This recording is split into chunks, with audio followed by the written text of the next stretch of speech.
Oh, the gang all here. All right. See y'all later. Hey, everybody. Yeah, we'll see y'all later on the Agenda, we can go cut that off, Robert. Mute yourself.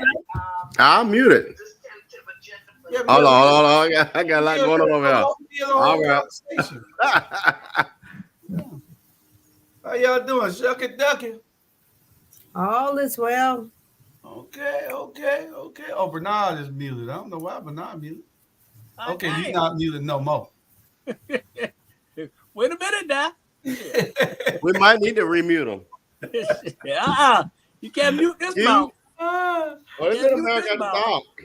Well, we got a gang of stuff to talk about tonight, about 8 or 9 things. Ain't about 4 or 5 of us. We're gonna get around to everything and go from there. Let's see. First off, shout out to Florida A&M University. Huh? You see my shirt. You know, every week I feature a different HBCU. So shout out to the Florida Agricultural and Mechanical University located in Tallahassee, Florida. Hallelujah. That's what's up. Every week I feature HBCU. And here comes a young man from the Savannah State University. I don't know where Fannie Lou Hamer went. I went off to Jesus. About to burn up something.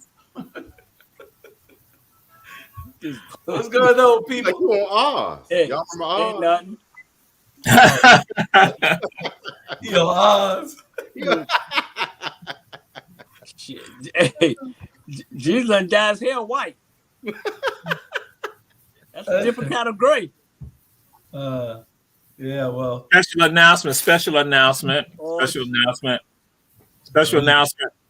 America After Dark would not be done by Jamal Touré. America After Dark be done by Jamal Touré. Special announcement, because that's why I dyed my hair white.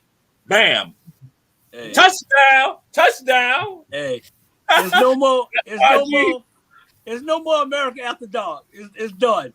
It belongs to Our Black Media, and I had a contract signed last night by our president and then our vice president, RG. They said that's what can happen. I got a promotion. I love it. I love it. Boy, Roy, Joe. Ain't none of no vice president. Let's move. The show must go on. I decided to follow Jesus.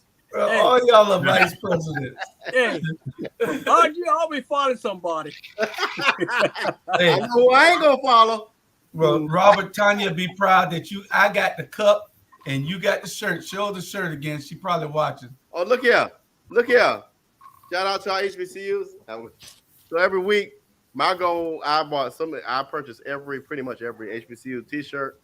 I'm working on it, but this week we shout out to Florida A&M. See, I'm gonna be Bill Cosby without the pills. What's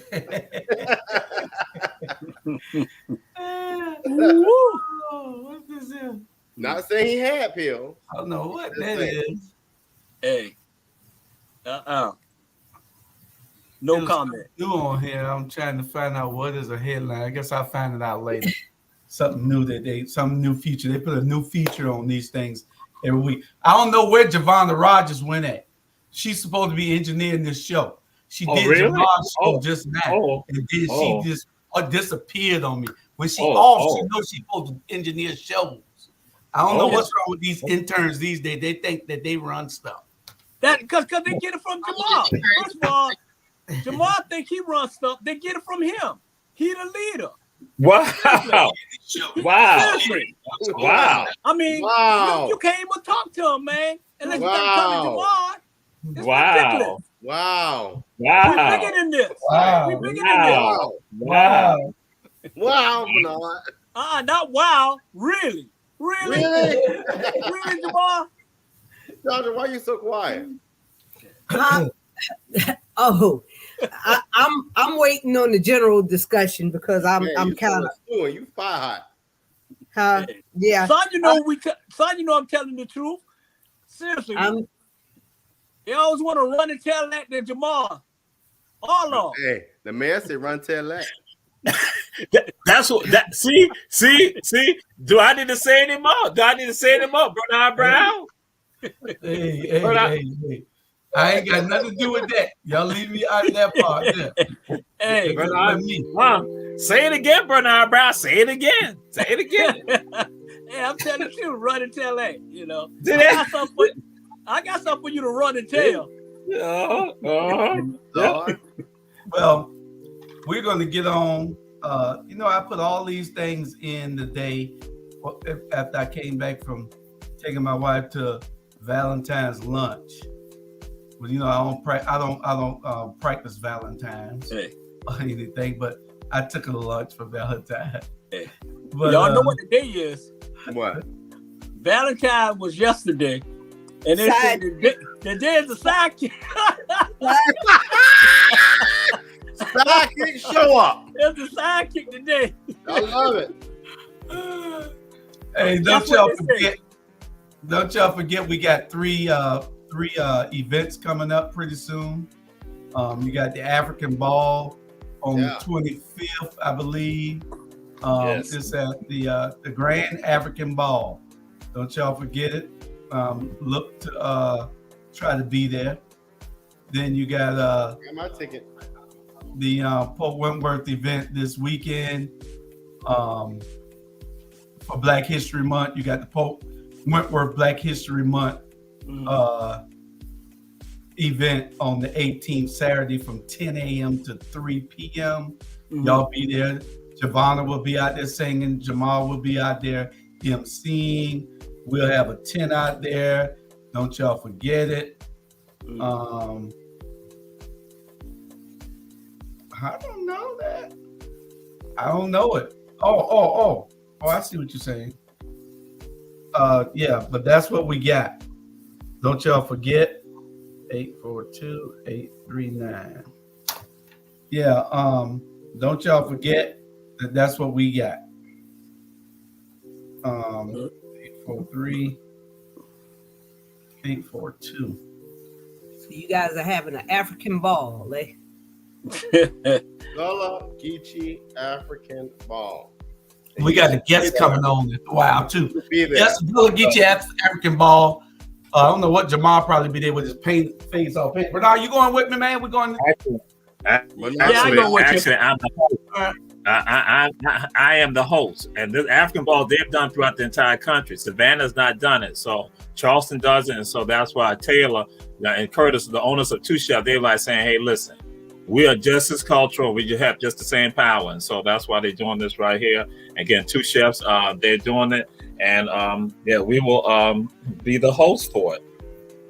Oh, And if Bernard is there, I'm gonna make sure I say something to Bernard on the mic, because nobody can take the mic from me. Hey, real quick, Julie, before we go on, I think this is important. This is uplifting. Why are you gonna take it down? Now you just. Oh, go ahead.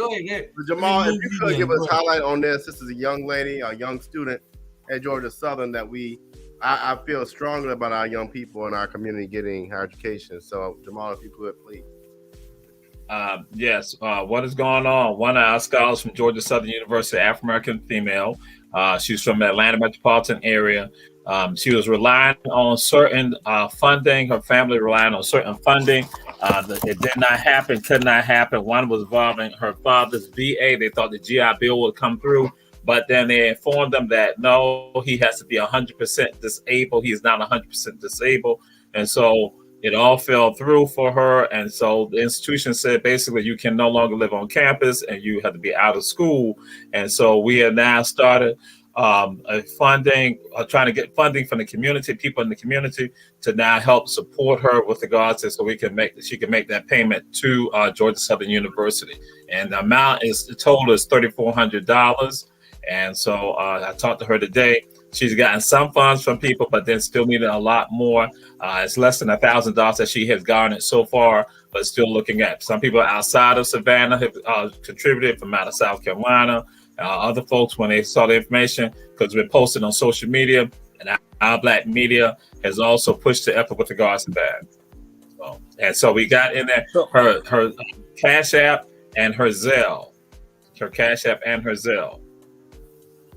So you lost me. So run that back. What's going on with her again? Because you lost me. That she does not have the funds to stay in school. And so she was relying on, thought that she could have gotten, because they've already exhausted the loans that she could get. She'd gotten the max with regards to the loans. So she couldn't get any loans, any additional loans. Her parents could not get any additional loans. Mm-hmm. And she thought that one of the things that was going to help her was that if she could use her father could have the GI Bill. Because mm-hmm. those who are in college, they can get the GI Bill, and that will pay a part of the tuition or pay all the tuition, depending on the school that their students are at. But what happened was that her father, he does not meet the qualifications for the GI Bill. I thought myself, anyone they're disabled, they could, but no, that's from what we've been informed, that they have to have 100% disability for someone to be able to get the GI Bill. I thought that if they had the disability, that would work. So that's why she doesn't have any funds. So they don't have, I know they used to have, they don't have like a president, the president of the school have the president fund, where the president funds can dish out funds. Oh, now I would have to go and say this right here. When I sent out the information, our brother, Dr. Robert Bryant, he contacted an administrator at Georgia Southern University. So that's why I meant to say, I had to give you shout outs with regard to that, Rob, because he like, hey, bam, he went and texted one of the administrators, and so still, nothing has come into being yet with regard to that, Bernard. So yeah, but there's Yeah. no presidential fund or something like that. Now that's a conversation that some of us did have. That also that's something that we might need to be doing.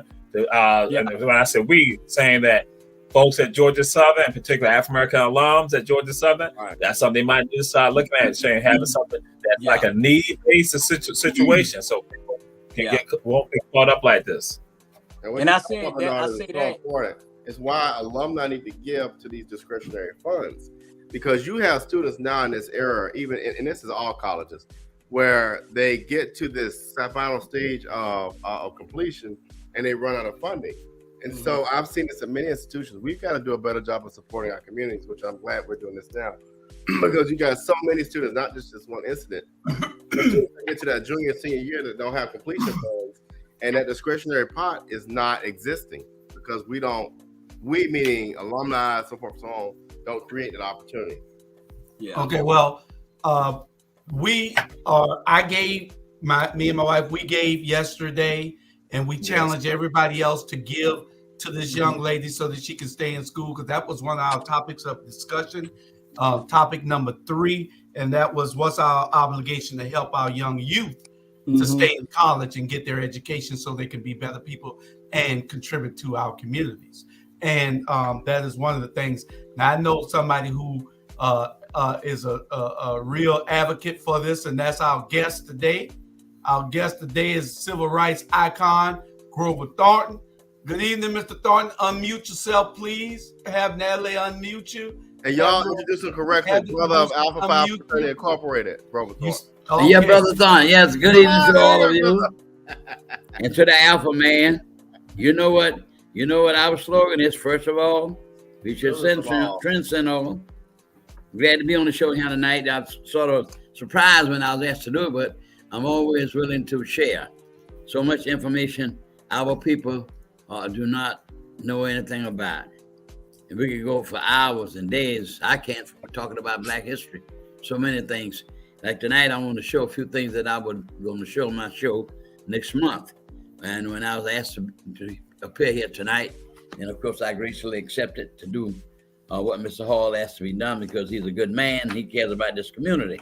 And it's sad to say, I'm a very candid person. That's one thing. I'm going on 90 years old, and God has some reason that he has not called me home. I'm going on 90, and I bless God for that every day. I just want to, I don't ask him to make me a rich man, but I tells him if he makes me rich, I will share it. But I ask him for wisdom, like Solomon did.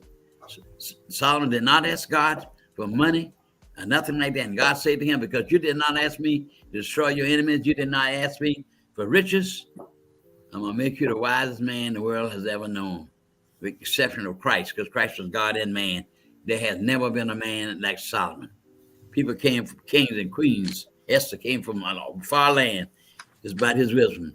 And one of the demonstrations in the Bible was 2 women. They had babies, and as they slept, one of the babies, for some reason, died. And one woman said that was my baby, the other live baby, and both of them was claiming the baby. And so the man said, both of these women are saying that this is the baby. When I slept, she came and took the baby, one of them backwards and forth. So Solomon said, we're going to tell one of his servants, go get me a sword. So he went and got a sword. He fetched a sword for the king. And the king said, now hold it, lay the baby right here on this table here. I'm going to solve this problem right here. And he took the sword and he said, I'm going to give you half of the baby. And I'm going to give you half of the baby. Then we'll solve this problem. And when he was about to bring the sword down to murder the child, the real mother said, no, don't do that. Let her have him. Don't do that. Don't take his life. Let her have it. It'll hurt me very much so. But don't do that to this baby. And Solomon said, give this baby to this mother, because this is the real mother. So I always ask for wisdom to share information that I was working on my program for next month. But when I was asked to share, I'll do the same thing again. Well, we only have you for a short time because we got so many subjects that we want to cover. All right, then I just take the most out of you. Okay, let me just show a few things very shortly. I'll mean for history's sake. Now, very quickly, we talked about history when I tried to inform the people about the decision of 1896 with the Plessy versus Ferguson. That was when they talked about separate but equal. And of course, they always had the separate but never equal. Now here's just a demonstration. Now that is a picture of a water fountain in the place. Look at that. The one on here with 198 on, I don't know what that number was for, but look at the white people fountain. Look what they had black people drinking out of. You see, but they say separate but equal. Now where's that equal? See, that's the first time a lot of young people see they don't know nothing about this. Where they go now, they drink out the water. Say everybody drink out the same fountain. Like I was looking about a month or two ago, two white girls were drinking. They showed some excerpts what happened back in the 60s. Two white girls were drinking out different fountains. One was out the black, one was out the color. And so she got through. She said, "Oh, you know, you drank out that one over there?"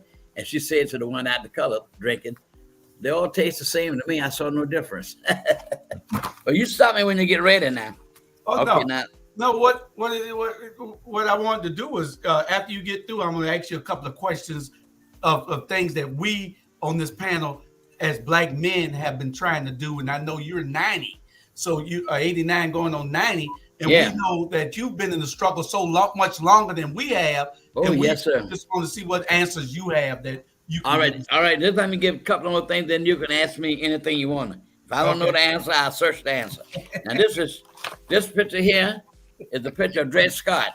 This is the man that when the doctor owned him, took him into free territory from Missouri to Illinois. And after he went on Illinois soil, he sued for, the way he wasn't him, the abolitionists helped him, sued for right to be free because he had gone on free territory, Illinois. But Justice Taney, he didn't write the decision. Another judge wrote the decision, but he read the decision and said that he was not a citizen. He had no right to even bring a case before the court. So it took 1868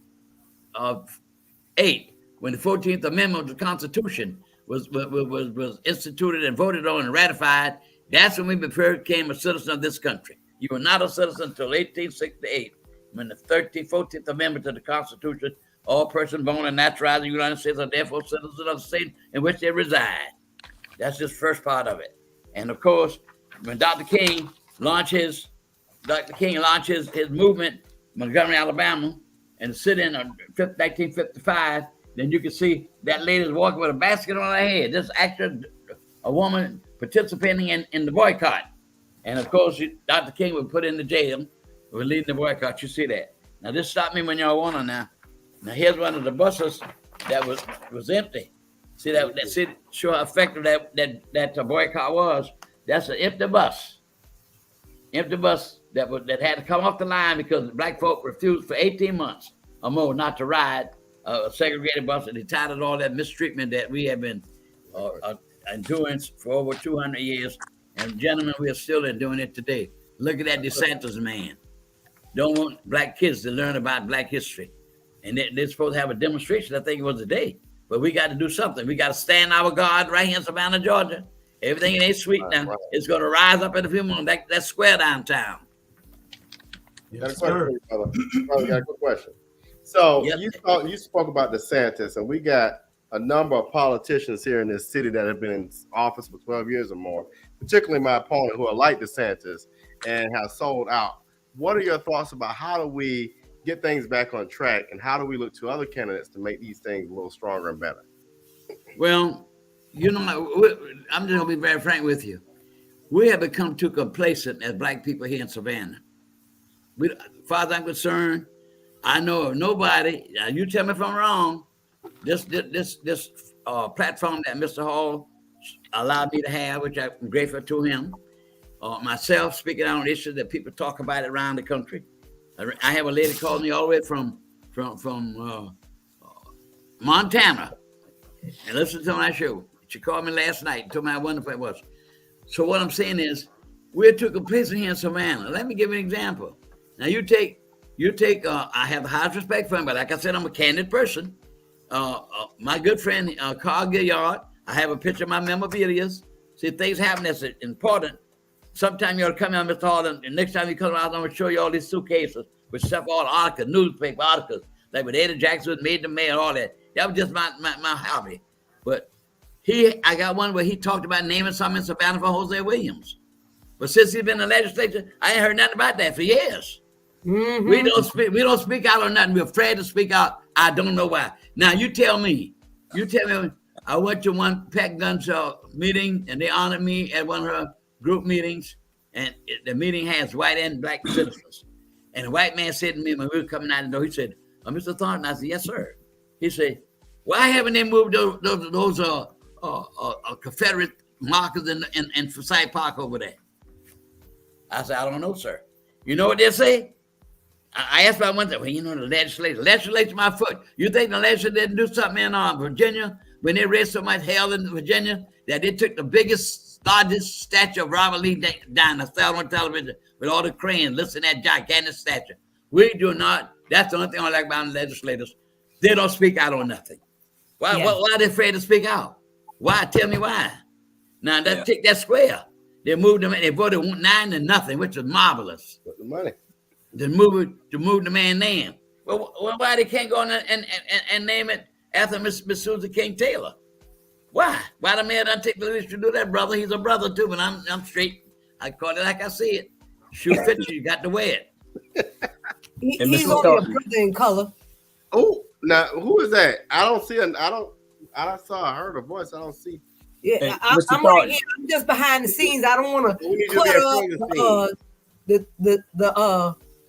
I don't want to clutter up the screen, but he's only a brother in color. Well, so are so many. I mean, and at the end of the day, and Brother Thornton, you notice we only got 3 people on council that really advocate for our black community. And the thing that bothers me is we got 2 representatives. So the 5th and the 1st are more predominantly black communities. Why is it that we fail to represent the people for ourselves? Is it money? Is it kickbacks? Or is it that we just are ineffective? Well, I'm being a person. I have to remain neutral. The largest sin on these matters. I don't criticize anybody, but I'm just speaking in general because I believe in unity. When I say that, I'm talking about they should be together, working together for the advancement of black people.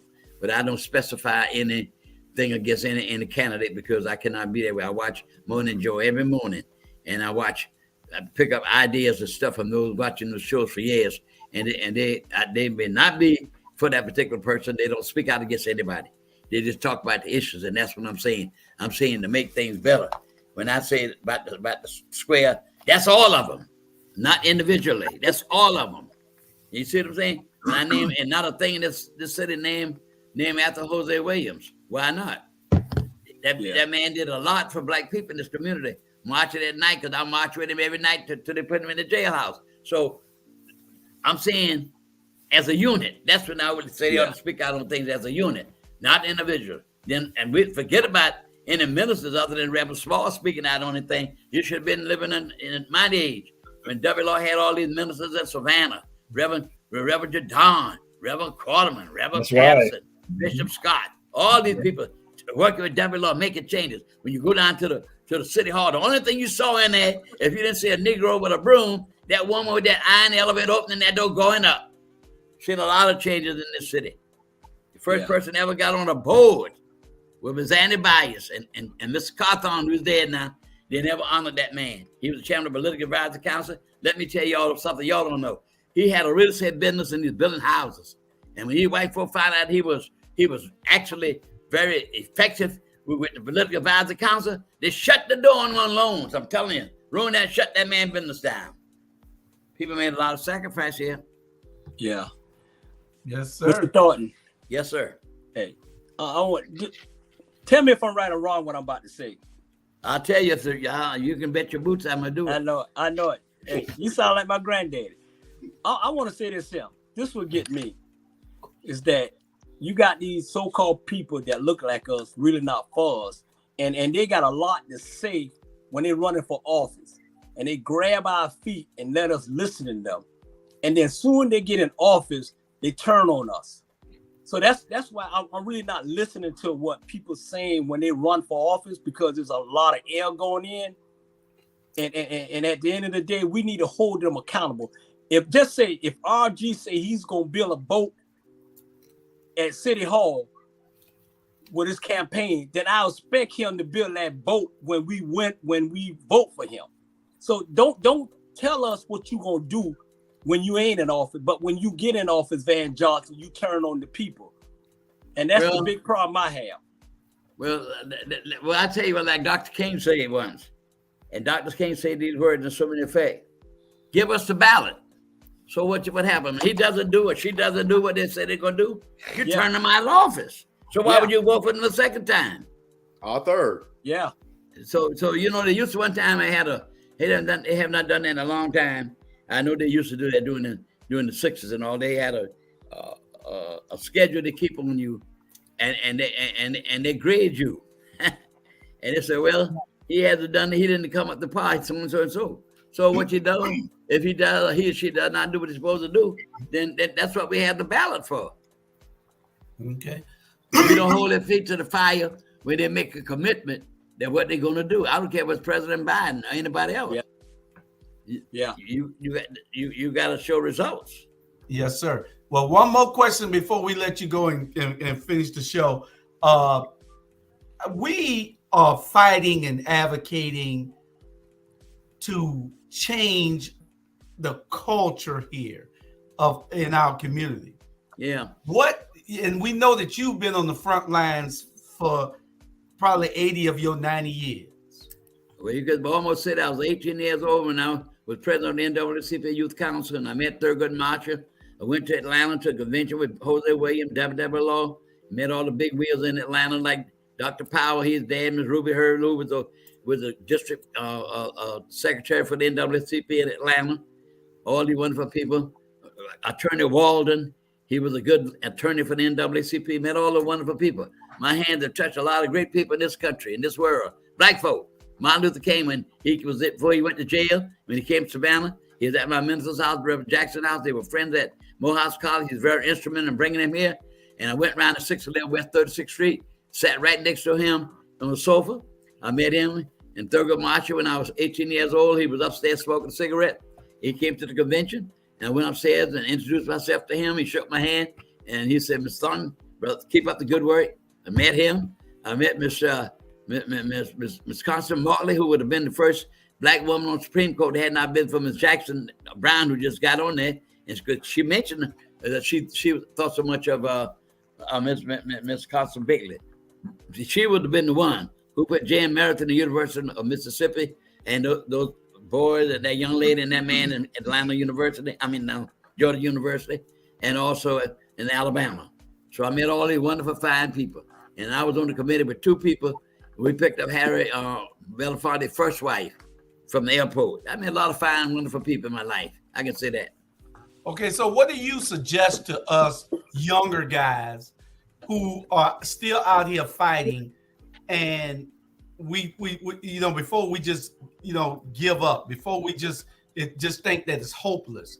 We're busting our butts doing everything we can to mentor at-risk youth, to be in the community, trying to tell people to vote. What do you think we need to do different, or that we need to just keep doing what we're doing?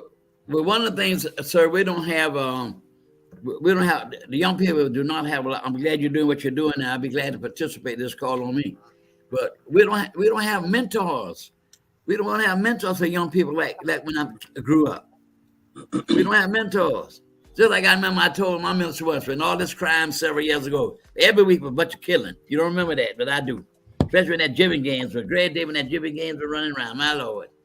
Killed a friend of mine right at the bus stop, waiting on Bull Street. So, you don't have anybody to mentor these young men. Okay. We had here, I even told my minister, I said, look, you need to break this city down on Saturdays. All these ministers' organizations. Get so many ministers go this side of town, that side. All you got to do is ask the police where most of the crime is. We don't have nobody, these young men they don't have nobody to care about them. That's what it is. Mm-hmm. And the parents are not doing their jobs. They're throwing God out of the window. They go to the church on Sunday. You don't see nobody in no Sunday school. My mama got 4 kids ready every Sunday. And that lady picked us up at Sunday school every Sunday. We go to First Time Baptist Church every Sunday. Go there now. You don't see nobody in the church. The minister's not doing the job they're supposed to do. And I can show you in the Bible. They'll tell you to read that with Romans, the 10th chapter. You read it. You tell you. Say what the text you say. A lot of people do. The minister had not told them. They had not heard the minister do this. They have not minister do that.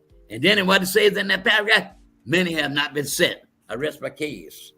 That's what it is. We're not mentoring to these young men. I'm glad you're doing that. They don't have nobody to mentor them.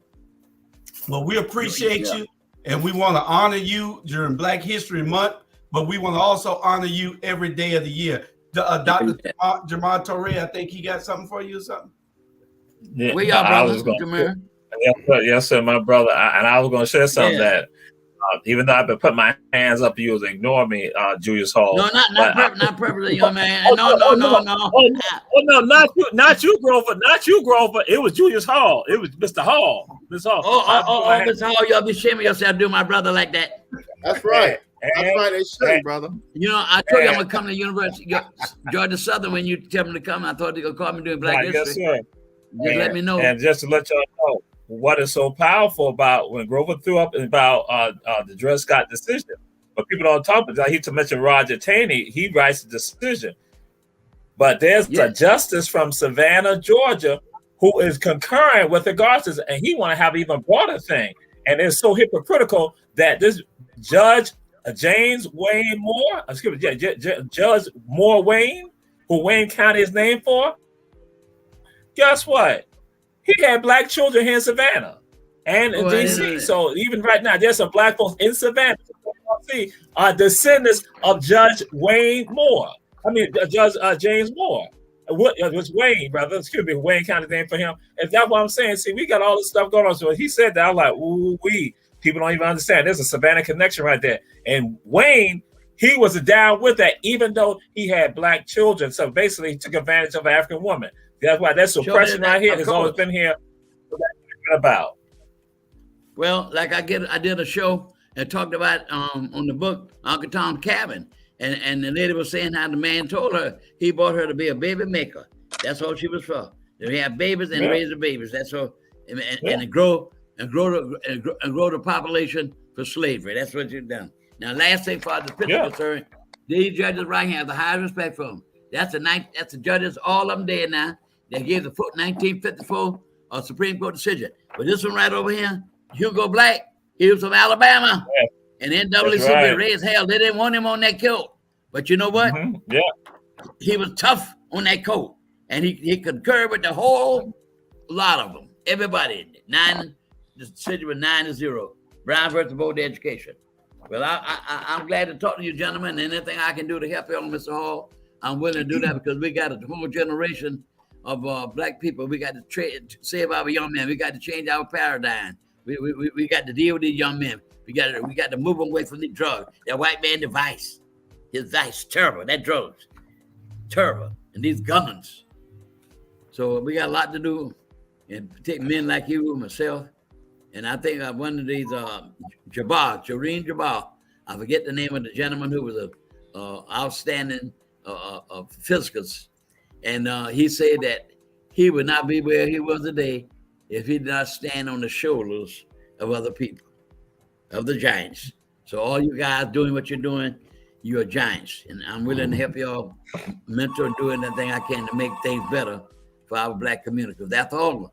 If things keep going the way it's going, the girls aren't going to have any Black men to marry. Yeah. Most of them, a lot of them walking down the street now with purses. Am I lying? Am I lying? Nah, you ain't lying. Yeah. We're gonna see the next chapter meeting now.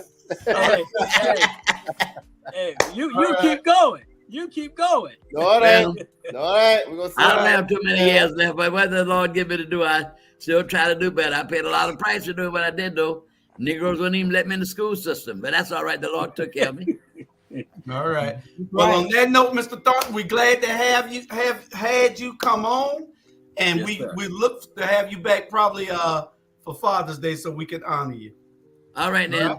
And you're a good man. Keep up the work, and I'm very proud of Mr. Hall. I really am extremely proud of him. I was with Chester Dunham for 5 years, ran on his show. I ran Southern with Reverend Smalls, or 2 years with Reverend Smalls, and went to Chester Dunham, and I was gracious enough that I got on. Sometimes wasn't how I got on here, but I am glad. I honor Mr. Hall for that. Yeah. Can you tell Can you tell Jesus that too, so he can run and tell that on Jesus that you honor Mr. Hall? Can you just next door tell him that? Well, Would I tell Jesus? Yeah. I tell Jesus he's a good man. Yeah, I sure will.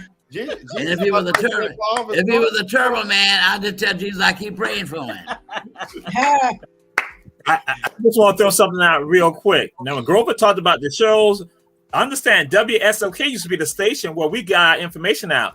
And when it came down to politics, when it came down to voting and about getting people out to vote, Grover would be on the show. I would listen to the show before the election. Grover, Monday night, Grover is out there and he got chested them right there on the show. So one that our Black Media Rabble, all this right here is the closest thing that we got back to that day. And that was Grover. He said that like, that's exactly what it was. Let me say the two things and I'll be finished.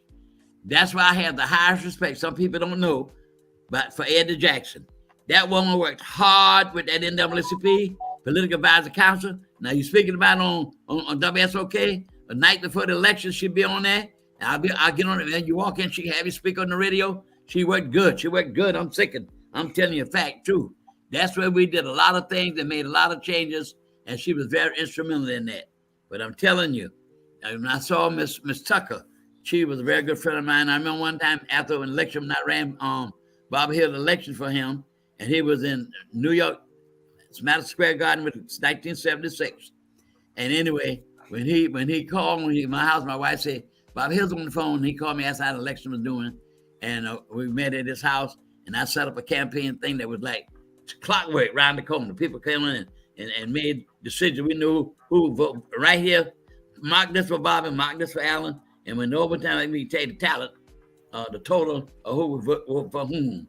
And I'm telling you this here, that we won the election. And the fact of the matter is simply this: people were together during that time. And Ms. Tucker told me that we was trying to buy someone, black folk, to buy that radio station. Now, if you think I'm lying, you ask her today, she'll tell you. She said, Grover, Ben really tried hard to get somebody to buy this station at that time for only $50,000. I said, Greg Dillon had 4 or 5 people go spend $10 together, $10,000 together and buy that station. And we'll have that station in our possession right today. Yes, sir. But we didn't do Let it. me ask you something, Mr. Grover, before you go. We got one important question for you. You can read, right? You got your glasses? Yeah. Put your glasses on 1 minute. I'm going to help you out a little bit. All right. Okay. I want you to look at the screen. Now, you can't get this answer wrong because I'm about to help you. What is that, brother? What is the best high school in the whole Chatham County?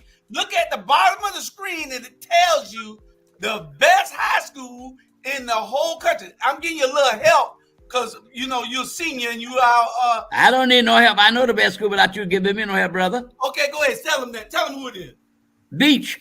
Oh, That's it. I'm a Beach person because it's in the 5th district. Yeah. Alfred Eli Beach in the 5th district. Sorry.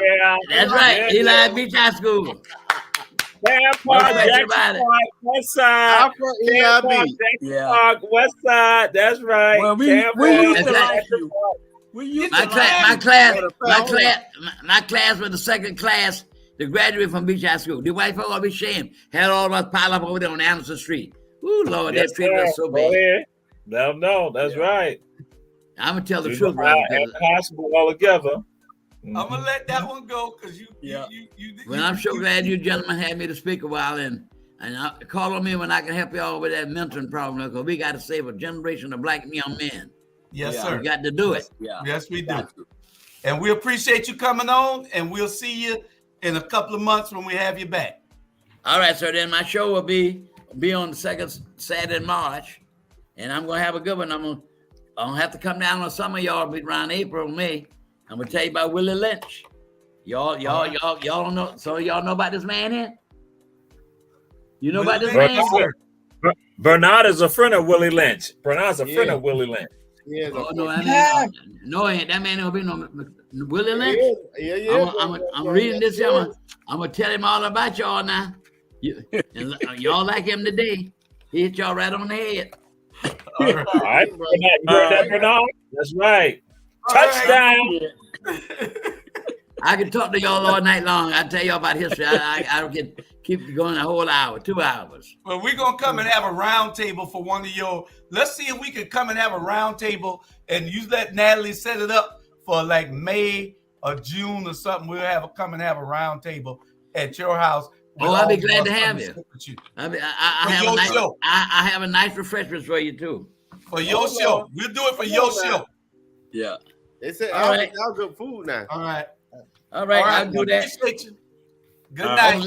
Good night. Before I tell you good night, this is the last picture. These are the 7 men, 4 or 5 men who are out there that started to sit in that woodwork that kicked off the sit-ins all over the nation. They were at what's that school in North Carolina? North Carolina A&T. Yes, that's it. Those are the 5 guys. Those are the fellas. All right, gentlemen. Talking to you all, and I appreciate you all very much.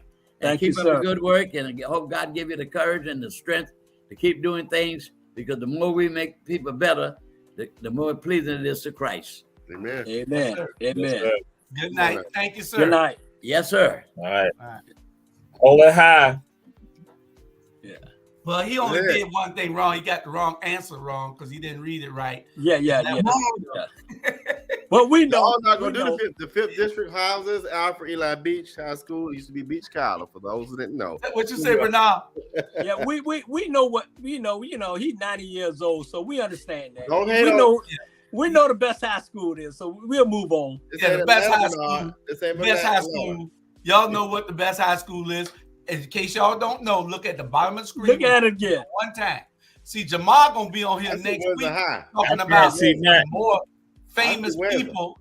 Look at it. I can't see. I can't see. Oh, we know that. He could have played Ray Charles in it.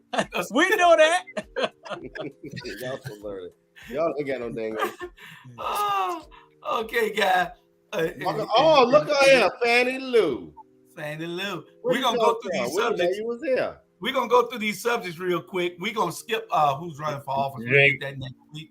And no commercial. Oh yeah, we did that commercial. We right back after this first commercial break with Our Black Media.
The city of Savannah has always been known for its African-American culture, especially in the 5th District, where I live. Over 50 years ago, my mother and father developed a home in the 5th District, in Liberty City to be exact. And since that time, we have lost our voice and struggled to find the really great leadership that makes us really proud. Our culture, our heritage, and our land have been questioned. But if you join me, Robert Bryant, next year in 2023, we can get to work and believe in change that we can all be proud of. So join me, let's believe in a change, and together we will make the District 5 stronger. We on the camera.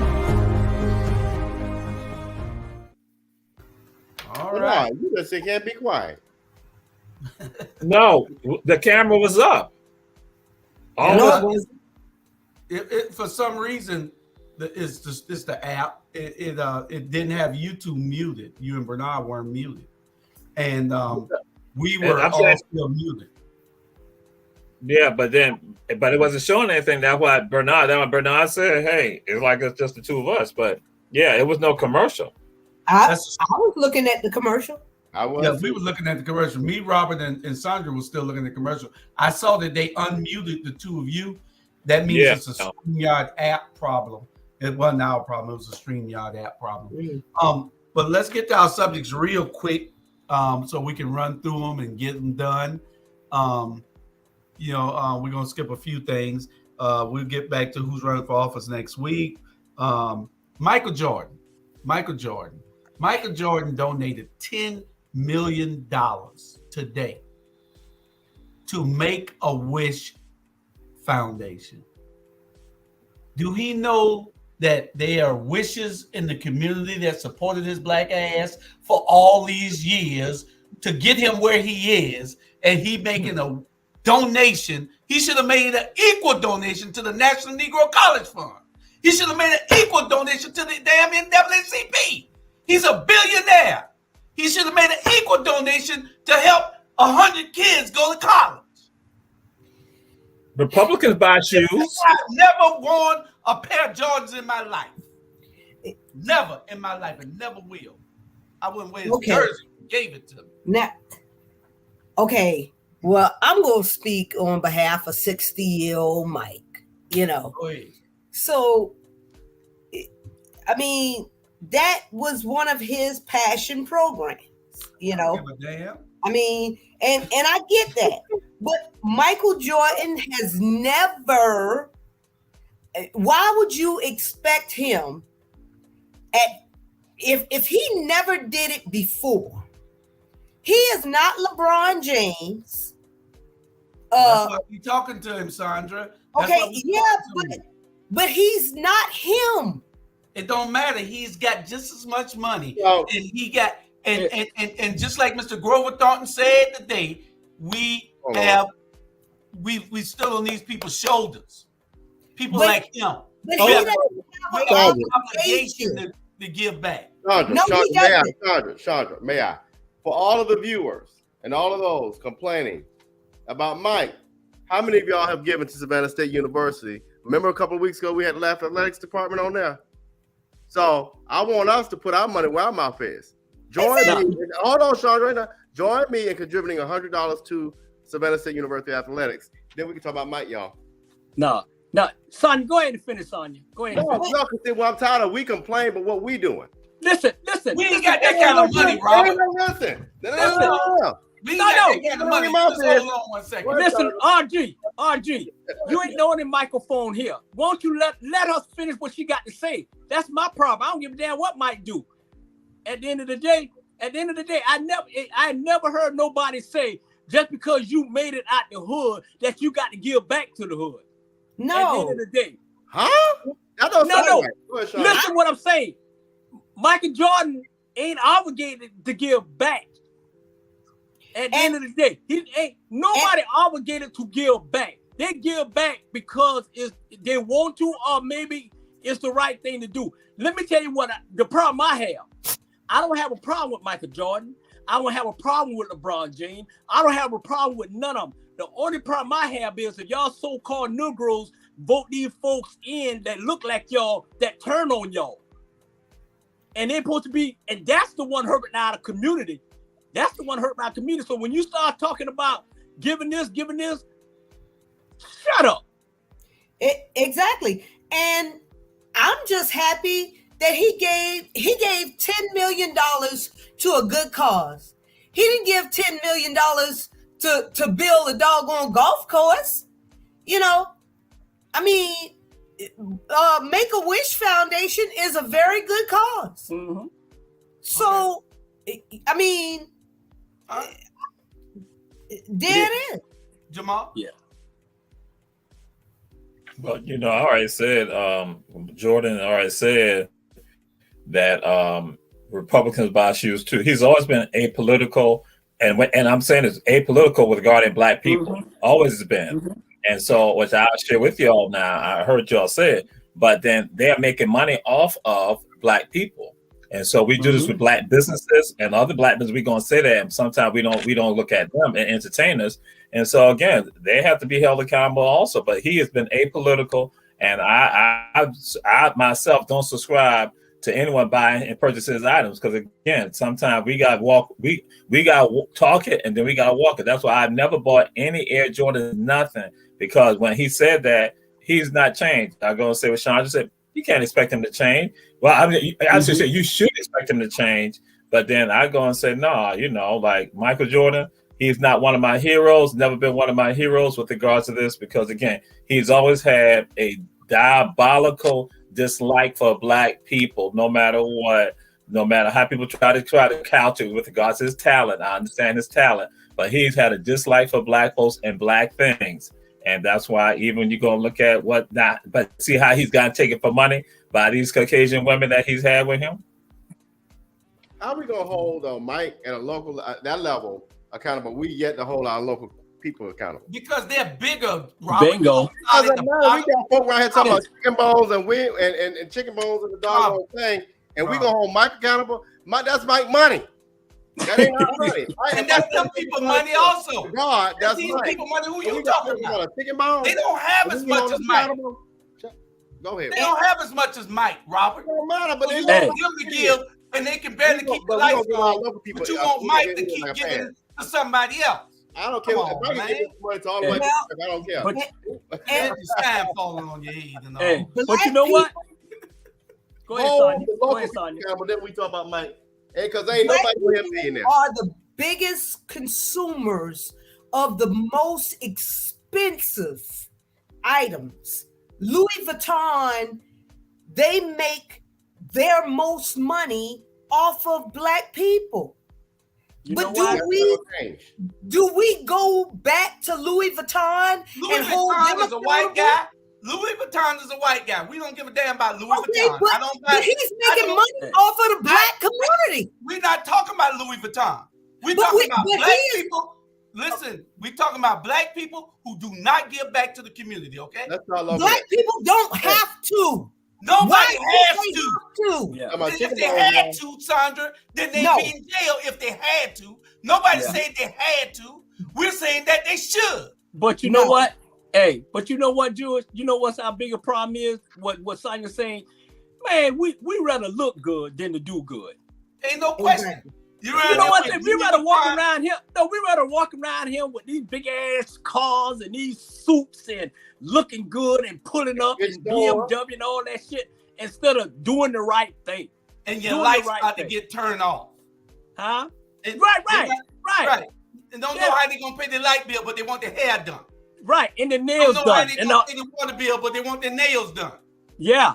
Don't know how they gonna pay the car note or the insurance note, but they want to turn up at the club. That's it. That's it. Now, but what I'm saying is, we get all that out of the way. That's another show. What I'm talking about is these people to whom much is given, much is required. Right. We got a lot of people getting money. And you don't have to ascribe to it, Sandra. You don't have to ascribe to it, Bernard. You don't have to ascribe to it, Robert. But see, from my point of view, when y'all standing there getting y'all kids them damn Michael Jordan shoes, and Michael Jordan spitting in your face telling you, yeah, thanks for the shoes, get the hell out the way. Now I'm going to give it to these people over here. Y'all, I can't respect nobody like that. He might be one of the greatest basketball players ever lived. His talents are undeniable. Okay. His heart is black as shit. What you say, Jamal? Okay. All right. But go ahead, Jamal. Go ahead, Jamal. I was going to share this with y'all. Some of y'all might know Alan Bailey. Alan Bailey playing in the NFL. And some of y'all know Darius Slade. Darius Slade just played in the Super Bowl.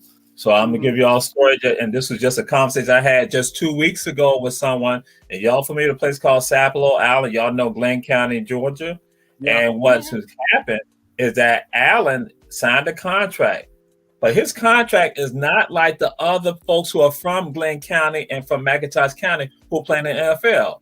And they're saying that folks are going to Allen, saying Allen to not give up. He need to help with regards to issues that they got going on down on Sapelo.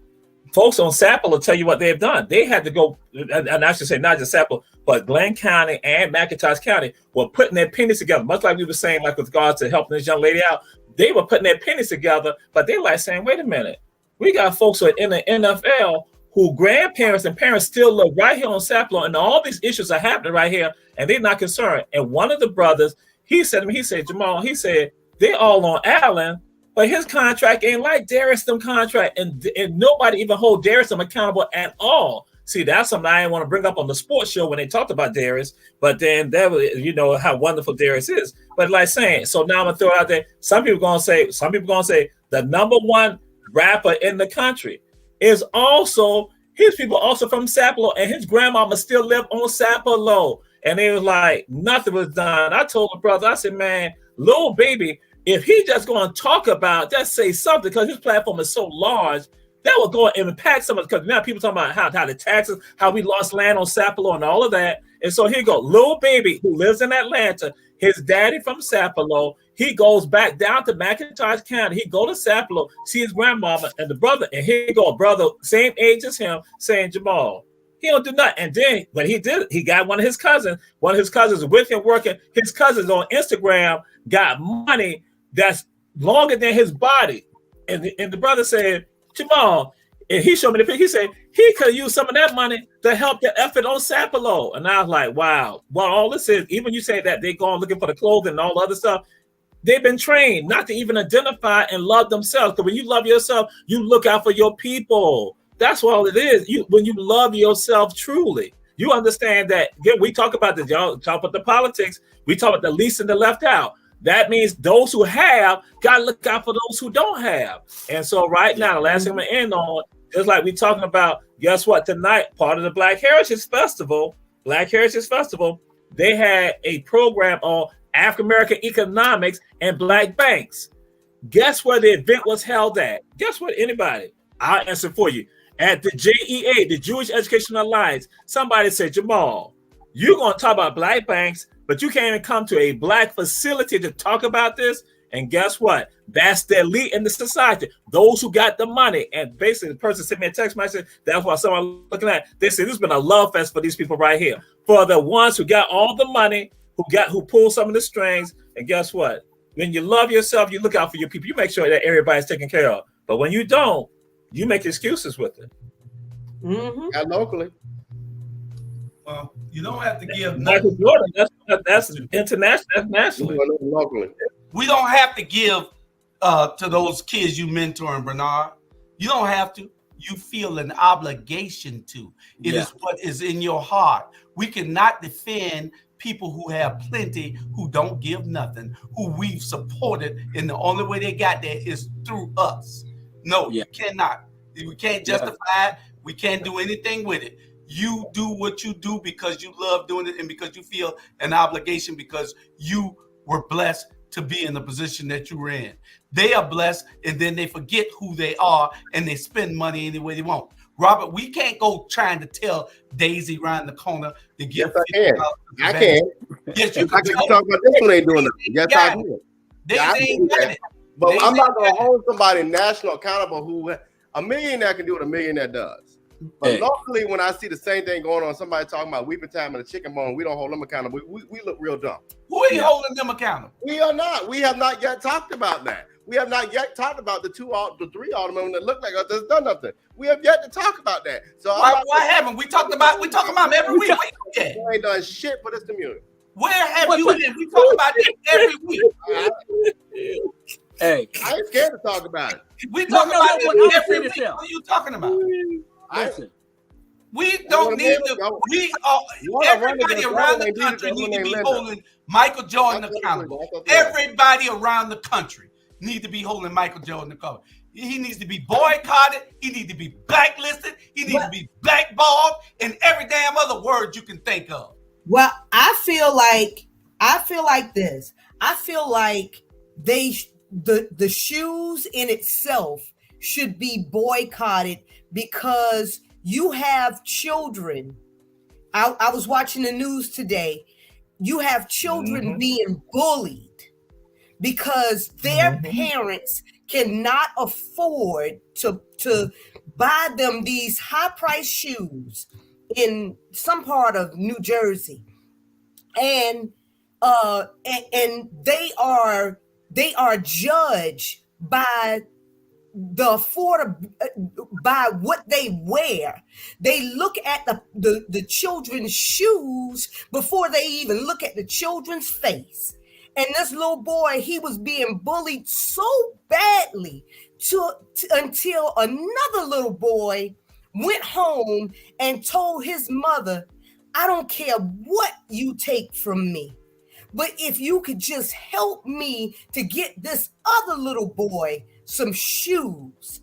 And the other little boy's mother scraped up $135 to get the boy with no shoes some shoes. And it brought him so much joy. And we shouldn't be putting so much emphasis on shoes that we gonna wear out within 3 months anyway. My son has a stack of shoes in his room that he ain't even put on. You know, that I done paid, you know, 90, 100, whatever, $150 for. But it don't make him nor break him, because I didn't teach him to be a material person. And if we boycott Michael Jordan for any reason, it should be because he's marketing these shoes to people that don't have it. At the end of the day, made my point. Listen. money, Listen. if you want to go buy $100 shoes, who cares? It's like telling somebody about sexuality. I don't care. At the end of the day, I get the argument, but who are we to tell somebody what to buy and what to buy and what to market? That's our job. That's our I job, don't Robert. like it, but I Robert, don't care. Robert, Let's talk Robert, about you said, poverty. who are we? Let's talk about Who these are churches we ain't to doing not nothing. do? I don't care what We're people do supposed with to their do money. it. This is an endless argument. Let these We're people supposed get to their do it. money. If they That's want what to do this it, is let them all do it. about. That's silly. But this Jesus. Go ahead, okay, G. that's what this is about. All right. What I was going to share with y'all. We have to have things that we do disagree on too. I agree, You but ain't we're gonna talking agree about with what everything people do I with their said. money. Who gives But them who are we? their money? We are the doorkeepers. We are the vanguards. We are the dudes that stand in the damn gap. I get That's that, who but we are. if Julie May want to go buy $100 shoes, that's on her. Yeah, but Julie May, nobody don't know damn Julie May, Robert. But my thing is, how we Ain't no how damn, we no, gonna care your a grown argument, person? your Grown argument people is, gonna do what grown people want to you do. don't and even we have call an God. argument. You don't even We have an call argument. God. Don't go Nobody buy them cares. shoes. You can't buy your light bill. Nobody cares who Julie May is. Julie May, everybody don't know Julie May. Everybody know Michael Jordan. You can go anywhere in the world And guess and what? they They know gonna go buy Michael them Jordan. tomorrow, and they're gonna go But you buy see, them next week. your And issue, when he put out the classes in the month, they're gonna buy them too. your argument is not even arguable. Your I know position nobody is not is. even arguable. We talking about what people do with their money, y'all. Think about that. No, we ain't talking about what people do. Yeah. with their But at the money. end of the day, Come on, man. No, I'm being Hey. serious. Go y'all. ahead, I'm talking about Jesus. Michael Jordan he gonna put his money for philanthropy, and we talking about what a woman or a parent gonna do for their child. How can y'all control that? How can we We can control talk the about it, argument? Robert. That's what you do. This is what this is about. We talk about it. We bring issues. What you I want? know that, but Just rub it over? Let Michael Jordan get a pass? Hell no. you let Leonard get a pass. Who? I don't never let nobody get a pass. You No, don't let Linda get a pass. I don't let Linda get a pass. Stop playing with y'all. Go ahead. Come on. I'm messing with you. go ahead. And it goes to something what Chandra is saying. What Chandra is saying, I like, ooh, because earlier I was at 2717. So I'm there. And so one of the parents there, and in fact, y'all know the family. And so she talked about her son going to a private school, and predominantly Caucasian private school here, and said that her son, got these Jordans and stuff like that. And said when the son now gets to the private school, he like, look, and he see these Caucasian kids with the same Jordan. They said, Mama, but their shoes are dirty. They got them dirty. And so here goes his other parents saying, yeah, you see, they don't even have a concern. See, we got the value that we got to make sure that we don't want to have no creases in them, other stuff like that. But here go these other Caucasians. They got the same Jordans too. They get the Jordans also because they being influenced. But then they ain't even caring about it like that. They wearing them out. But then she said, but here go my son. Them they try to maintain them as long as possible. And I was like, yeah. And that's because how they hit us with regards to psychology. We put the value in those things right there, but don't put the values in some other stuff that, again, about when we talk about being leaders and being the vanguard, that we don't put the values out there to look out for one another. Yeah. But y'all think, let me ask y'all a question. Do y'all really think that Jordan and all these people that sell shoes or whatever, do y'all think that the only people is buying their stuff to make them rich is black folks? These white folks spending more money than a man in a moon. That's why their shoes dirty, because they're getting dirty, and then they go buy a new pair tomorrow. They live it just because the statistics says the black, but the white folks, they buying them. There's more white folks on welfare than black folks. It's a lot of stuff that people think y'all talking about and we talking about. These white folks doing the same thing because they're using the system. They're using the system to they self. And we too damn dumb to we'll go and march for 2 weeks and then we tired. Okay? Ain't nobody gonna boycott Michael Jordan shoes because it's getting hot and they ain't gonna stand up there to boycott any damn thing. Until we clean up our community, then we ain't got to worry. We shouldn't be worrying about Susan and John and all that. And if you spend $88,000 to revamp your office, dude, you don't need to be mayor no more. See, but listen. So you saying that Michael Jordan is uncancelable? No, I didn't say that. Listen, I didn't say Michael Jordan is uncancelable. I didn't say all that. At the end of the day, what I'm saying is this. Is we throwing him out, we might well throw the rest of them out too. But, because at the end of the day, the only person that I respect, the only person in this generation now, because back then the image was you had to have a certain image. That's why Michael didn't say Magic and all of them. LeBron James is the only athlete ever in NBA athletic history to stand up for what's right and don't worry about his money or his endorsement or anything. We got to get this young man prop, man. Ain't no question. He's doing this thing. He's the commissioner of the NBA. He got a lot of influence. LeBron James ain't worried about nothing. That's why he can talk, because he got plenty of money to back it up. And that's why I talk about Michael Jordan the way and other celebrities the way that I do, because they are not giving back. What you say, Jamal? I was gonna say, Bernard. What about Kareem? Hey, Kareem is a whole. Check this out.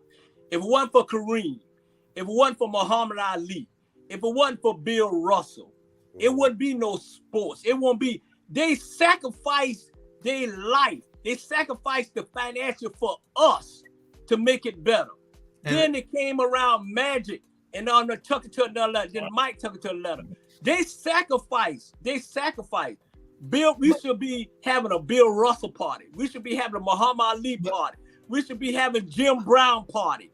But we should be having those people build the foundation. We should have Martin Luther King party, Malcolm X party. We here talking about goddamn Michael Jordan when he just took it to a whole new level. They build the foundation for us. Listen. The reason we talk about Michael Jordan, we must talk about Michael Jordan, Bernard. It's a no-brainer, because we should be having a party for Grover Thornton. That's who we should have a damn party for. Well, we should have a party for Jose Williams. That's who we should have a party for. We should have a party for those type people that these guys are standing on their shoulders. Michael Jordan is some shit. Always was some shit. All right. But let me say one other thing. You know, back in the day, and Bernard can attest to this, those professional athletes, they didn't make money off of their contracts. They made money off of their endorsements. Yeah. So the money, I mean, half of the people like O.J. Simpson and Kareem and all of them, if they didn't do good investments, they broke down. Yeah. And what's so bad about it is you got they had put out, and this is another story. They had put out the 10 most richest people in the NBA ever in NBA history. And not one of them is Michael Jordan. Not none of them is Bill Russell. Not none of them is Kareem or none of them. The number one is LeBron. Guess who's number 12? Who? Tim Duncan. Really? Tim Duncan. Okay. But look at this shoe. Look at this shoe, Jamal. I like that. I need that shoe right there. Well, I'm gonna share this with you. Now, this is I done told LeBron. This is LeBron. This is I need LeBron. that. This is LeBron. Yeah. Now my wife loves people who give back, so she went and got her Florida A&M shoe for LeBron, not Michael. LeBron. He's sending kids to college. He's doing something with his damn money. He's making us proud of it. I'm gonna send you a number, Jules. I'm gonna send you a number, and I'm gonna send you a number, a text. I'm gonna send you a telephone number, so you can personally get that. All right, I'm gonna send you a number. I'm gonna let you know something, Julius Hall. You with that propaganda? So let me go and tell you, because I did this years ago. The people from FAMU, they got jealous because of the Savannah State shoe. Because they saw the Savannah State shoe, they got jealous, and so that's why they told LeBron. Because some of Commissioner Hat McMullen, who know all the women, he know it. He got his again because they got upset about the Savannah State shoe. The Savannah State shoe came first. We had Savannah State. Just look at the tiger. Look at it. Ain't no strike. Stop them tigers. I'm not that. My wife ordered her some Florida A&M. We don't mind. I don't mind giving to a person who gives. Hey, I never owned a pair of Jordans in my life. Never owned. I don't. You can't. I can't tell you how a pair feel. Hey, can I show my Walmart shoes? I only get my shoe from Walmart. Can I show my Walmart shoes? Hey. I buy. Go ahead. Monterey, you're right. You're right, Monterey. Look at this dude here. He got a wardrobe damn. What the hell going on around here? A wardrobe change. He say he changed. He put HBCU every week. I hear. Now you done went to Savannah State. Hey, but you know what? I think we need to do research on a lot of these black institutions, colleges, man. Yeah. There's a lot of stuff going wrong. There's a lot of stuff going under the table. That's why that boy didn't want to go to Bethune-Cookman because of he was bringing it to light. So you got to, and let me tell you something. Don't think that Deion left Jackson State because of Colorado job. He left it because there's a lot of stuff was going on that he didn't like. And he didn't want to expose them, but y'all, we like black school. A lot of black school do some undercover thing to these kids, man. Period. I'm just saying, you know. Well, New Mexico, they're doing that in New Mexico also. New Mexico State. They're doing everywhere. White school, black school, everywhere. They're doing everywhere. Yeah, they're doing all that. Everywhere. White, black, green, yellow, purple, Asian, all that. At the end of the day, you know. Yeah. We promote, but you're right. More on in the house. I love our HBCUs, and but don't get it wrong, Bernard. The PWIs got the same problem. Predominantly, got the same problem. Oh Lord. But if we got to send our kids to institutions, I would prefer they go to our HBCUs, and that's coming from somebody who went to a PWI. Yeah. Well, and my Wildcat jersey ain't for no Bernard. I ain't do this for you, Bernard. I ain't doing it for. I just thought, I was like, oh Lord, Bernard with the Fort Valley. Jesus God, dog. He did, and it was a good school. Fort Valley. It was a good school. Fort Valley. And you know who got me in there? Coach Jenkins. I love him to death. If it wasn't for Coach Jenkins, I wouldn't be able to go there. I love that man to death. He made me the man that I am today. And rest in peace, Coach Jenkins. Rest in peace. Coach Jenkins. Coach Jenkins. Yeah. Which one was the last one, Jamal? Julius. Grambling. Yes, Grambling State. Hell, I brought that one for him, man. No. This is not. No. That's the Grambling T-shirt. This is the Grambling basketball jersey. Oh, so, okay. Yeah. Okay. Yes, you ready to jump? Ready to jump. Now we done turned into Ebony Sports Show, ain't it? Hey. Events And my wife got to get Jamal's shirt. Move Again, on. Jamal's shirt. Moving But you know on. I support HBCU. Don't be mad. Nah, Fanny, yo. what HBCU love? You hating? Moving But- on. Move, Yeah. we go move them. Mute. Okay, moving on. What do we have next? Fanny Lou so Carl, angry. Carl Lake sitting during the Black National. Oh yeah, Anthem. we had Carrie Lake. Carrie Lake, she ran for governor of Arizona, right? What? And she lost, and she was one of them Trumpers. But see, everybody's standing and look at her sitting right there, but she wants somebody to elect her. But she can't stand for the national Black anthem. She can only stand for, she said she didn't come here for that song. So, yeah, you know, so we have to cheat these. I ain't gonna put that hair do either, but we had to look at it. She said that she could have done something about the wokeness. We could have done without. There's only one national anthem. We can do without the other wokeness. And you know what? I don't understand where these white people get this new, you know, we used to use the word in another context, but you know, who would want to be around somebody that sleep all the time? You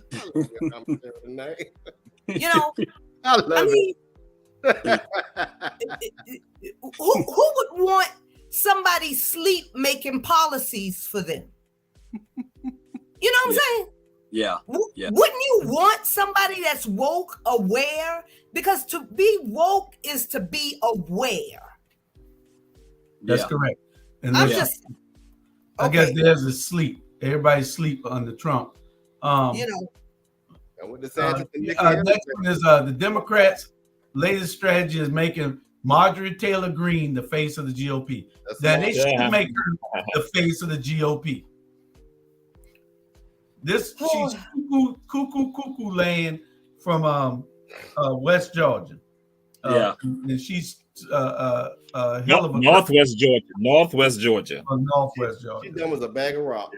Yeah. And you know what? That's going to be their demise. Yeah. Yeah.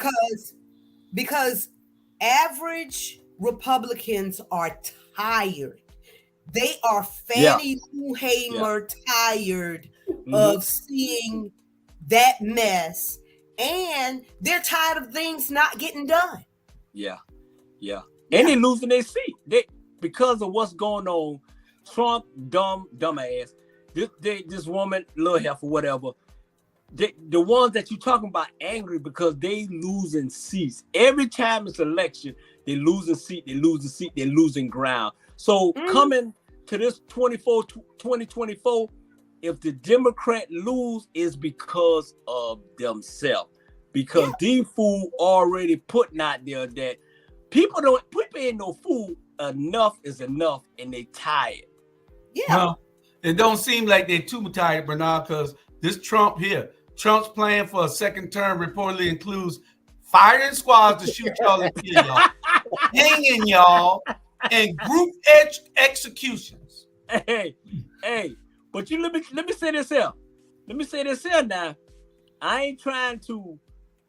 The words that about to come out of my mouth is my words. Is not our black media or anything. Is my word. Let me tell you this here. Y'all may think just because, you know, black folks don't stick together, whatever, but we know how to fight. So we know how to defend ourselves. At the end of the day, this ain't back in the days, hey, when you slap somebody in the head and they turn. Nah. The fight is on. So Trump and the rest of their folks or whatever, hey, bring it on. And I'm going to say this here and then I'm going to hush. This is the problem I got with Savannah. Who in the hell give these white folks in Savannah the charge that they is them?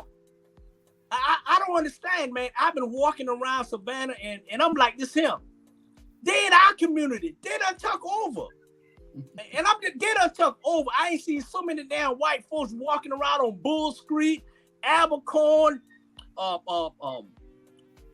Whitlock. I'm like, really? I'm just, man, I don't understand this. I don't understand it. I guess all y'all in Port Winfrey and Pula, just tell me where y'all at so I can come talk to you. Yeah. But, It's called gentrification. but y'all, I'm gonna be for real. If you talking about Republicans, if DeSantis and Haley form a ticket, it's over. It's over. It's a wrap. I don't That's see them forming a ticket. It's getting But- ugly. I don't see them forming a ticket, but the thing is that she's an unlikable and untrustable. You know, people don't trust her. well, you know, she's running for president, and her and DeSantis is going to try to figure out how to beat Trump. They're hoping that Trump gets indicted so he can't run. yeah. So, and that's what they're hoping. They're probably pushing the prosecution. Yeah. Nikki Haley. At this point, And Nikki Haley, former governor of South Carolina, former Trump cabinet member. She's running for president also. DeSantis out of Florida with his crazy self. You know what made me proud? My brother-in-law was here this weekend for the Super Bowl. He lives in Jacksonville. And I was telling him about how I don't see how blacks in Florida are not protesting.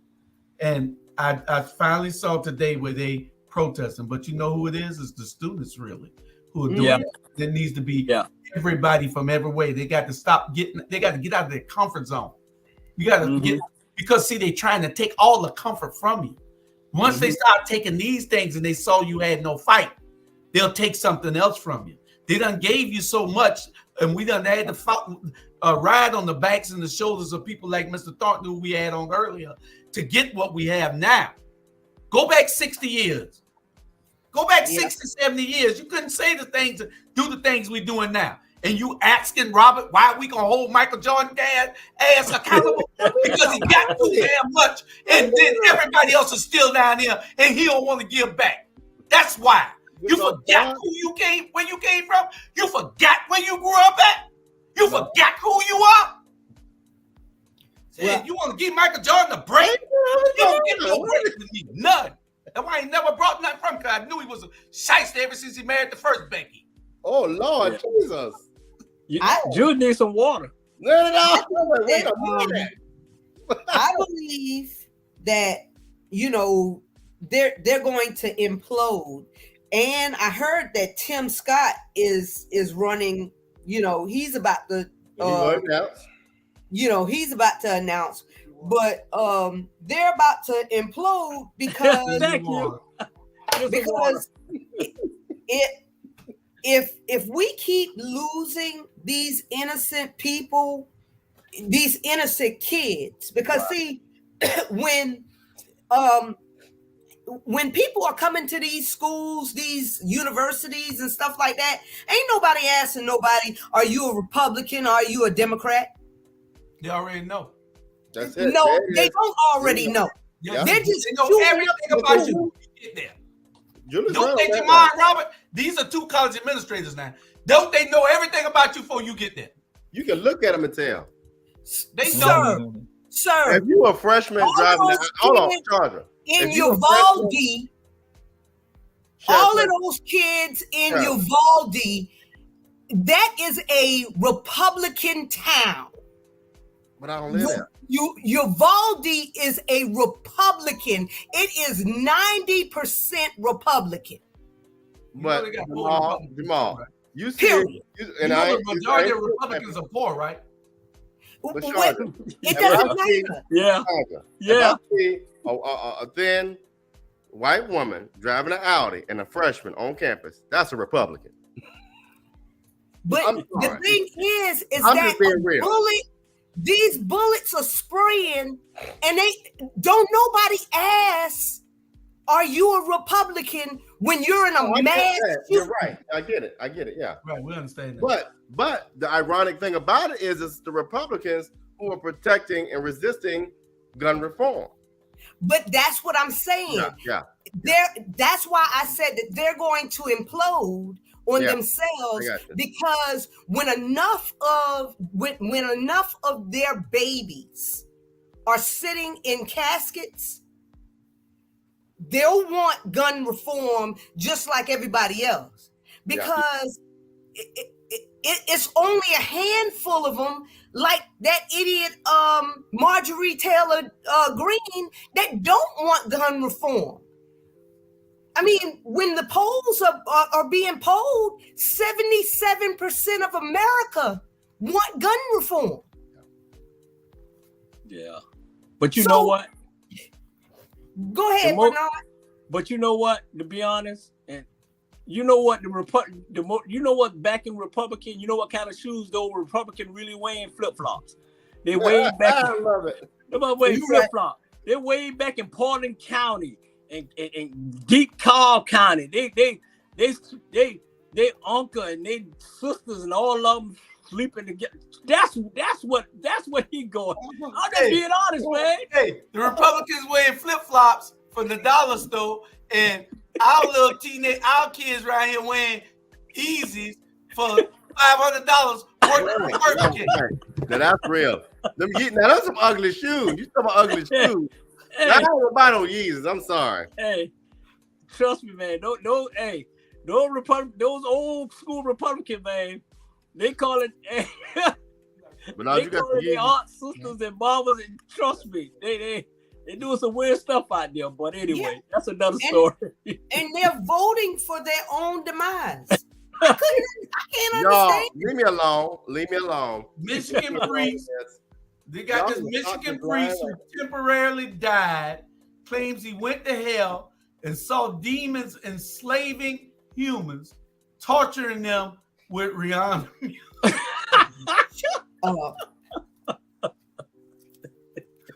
This is the joke of the day, y'all.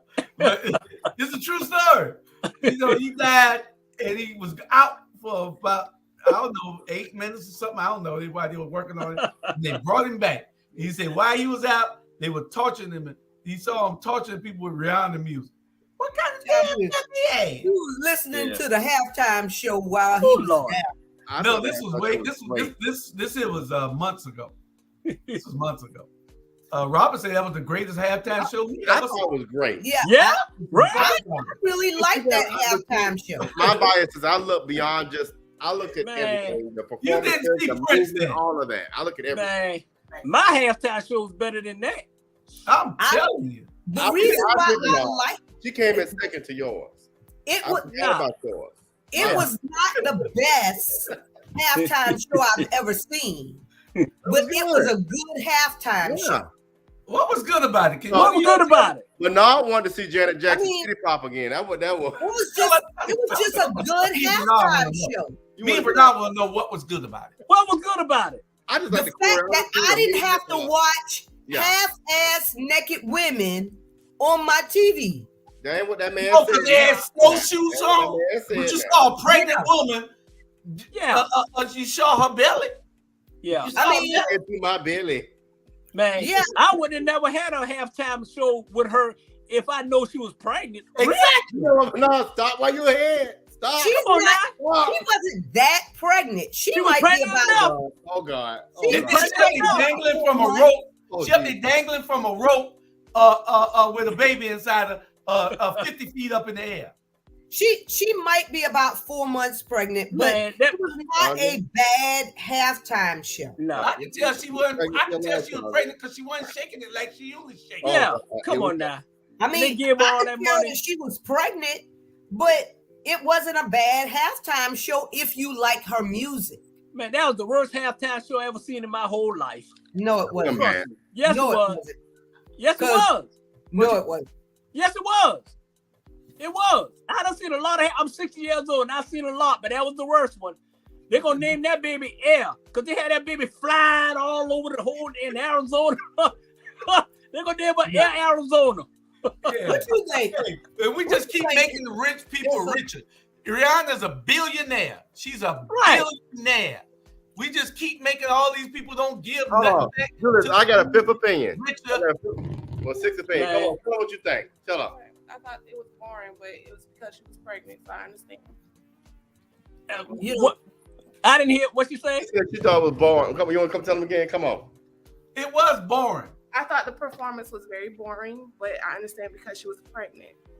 But even if still she was pregnant, I think there could have been other things, like other people coming on.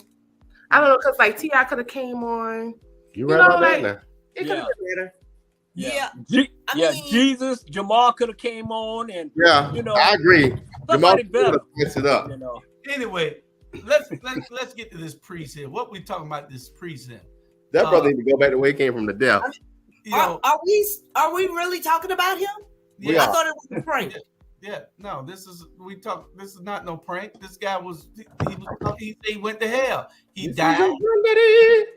And he wanted to warn all y'all. So y'all done got somebody. Y'all need to be scared. Y'all need to talk to this guy so y'all get your life right and do the right thing. Y'all going to hell. And y'all gonna have to listen. But suppose they suppose I die and I go and they got me listening to Elvis music or something. What the hell? I mean, that's torture to me. You ain't nothing but a hound dog. Yeah, but we can't question if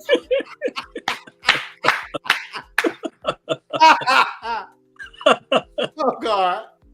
Oh man. While we're in Michigan, this idiot here done killed 5 or 6 people. What in the hell is wrong with these people? Who is he? Who is this idiot? Did they show his picture? I hope not. You know what? What? Yeah, they did show his picture. They showed his on picture. here. Yeah. The background on here is some black his guy. daddy said his mama passed away. This is what the story is. His Mm-hmm. mama passed away. He was devastated because his mama passed away. His daddy said he already had mental problem and everything. Mm-hmm. And so it just went. But the scary part on this, y'all, he said that it's 10 more people, 10 more friends just like him. And if that didn't happen, they was gonna go around and shoot up colleges. Jesus, why? Why though? I mean, you know, let me say this here. We got a big problem with mental health in the black community. Yeah. And this is no joke. I'm a prime example 3 weeks ago.